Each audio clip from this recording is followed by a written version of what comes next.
फैजी साहब, मुझे ये बताइएगा कि मिनरल वाले मामले में क्या खान साहब की रिहाई की कुंजी मौजूद है जो कि लीमा खान साहिबा को नजर आती है, लेकिन अली अमीन गंडापुर साहब को या दीगर कुछ और केपीके के मेंबरान को नजर नहीं आ रही। और दूसरा, आप अभी जैसे बरला साहब ने भी बात की ना कि अब वो वक्त आ गया कि शायद आहिस्ता आहिस्ता करके पार्टी के जो पुराने चेहरे थे वो मंजर आम पर वापस आना शुरू हो जाएंगे, जिससे पार्टी स्टेबल हो जाएगी।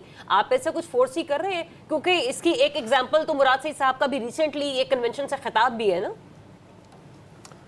देखिए, ये जहाँ तक ये बात है कि मिनरल में कुंजी है बानी पीटीआई की रिहाई की, तो मैं उसे नहीं समझता। अच्छा। कि प्रेशर डेवलप करने की कुछ चीज़ें तो हो सकती हैं, और बहन से ज़्यादा कौन अपने भाई का दर्द रख सकता है। जिस तरह बरलाल साहब ने कहा भी कि ना माँ है ना बाप है, तो बहनें ही हैं।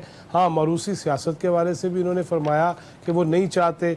मैं बिल्कुल इस पे भी कायल हूँ इनका, क्योंकि मरूसी सियासत के कायल होते तो उनका बेटा दुबई में जो मैच देखने आया था वो बाप को भी देखने आ जाता, वो नहीं आया। लिहाजा मरूसी सियासत के तो कायल वो नहीं है।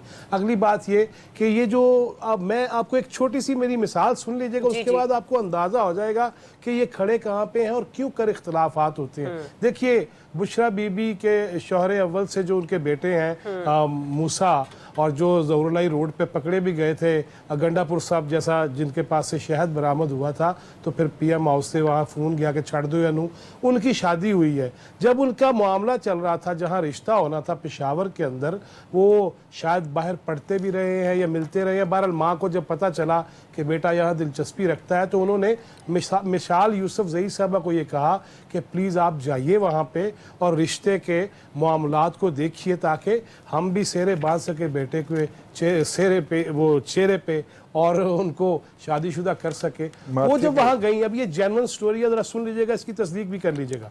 जब वो गई हैं खालिसतन एक रिश्ते के लिए उस इलाके में, तो उस ख़ानदान ने उन पर गुलपाशी की।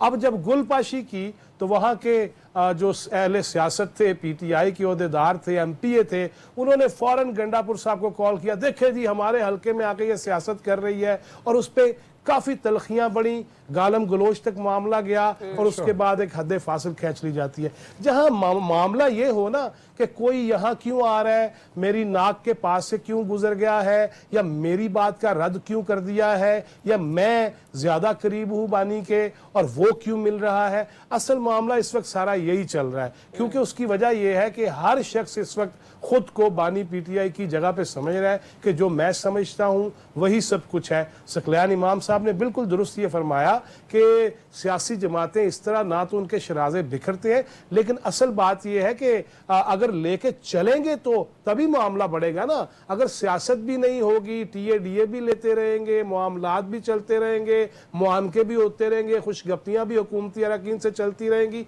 तो फिर इख्तलाफात उन लोगों को ज़्यादा भड़काने आते हैं जो ना पार्लियामेंट में है और इनके ओहदेदार भी हैं, ना वो कामयाब हो सके। क्यों नहीं हो सके, ये अलहदा बहस है। लिहाजा जो पार्लियामेंट में नहीं है उसको तो लगी हुई है आग के मैं क्यों नहीं हैगा और वो क्यों जा रहा है। लिहाजा इनको अपनी अपनी ज़ात के दायरे से निकलना होगा, इज्तिमाइयत की तरफ आना होगा, और तभी ये पार्टी मजीद मुस्तहकम हो सकती है और होना चाहिए। यहाँ सियासी जमातें मुस्तहकम होनी चाहिए, मगर ये है कि इस्टेब्लिशमेंट का जिक्र कर देना या दीगर इदारों का जिक्र कर देना तो वो बड़ा आसान है, मगर खुद भी तो ये सारे लोग इकाई का मुजाहरा करें ना, खुद भी तो इकट्ठे हो के किसी एक नुक्ते की तरफ इकट्ठे हो, तो मेरा ख्याल है पीटीआई कभी खत्म नहीं हो सकती, मगर ये डूबेगी तो अपनी हरकतों की वजह से डूबेगी।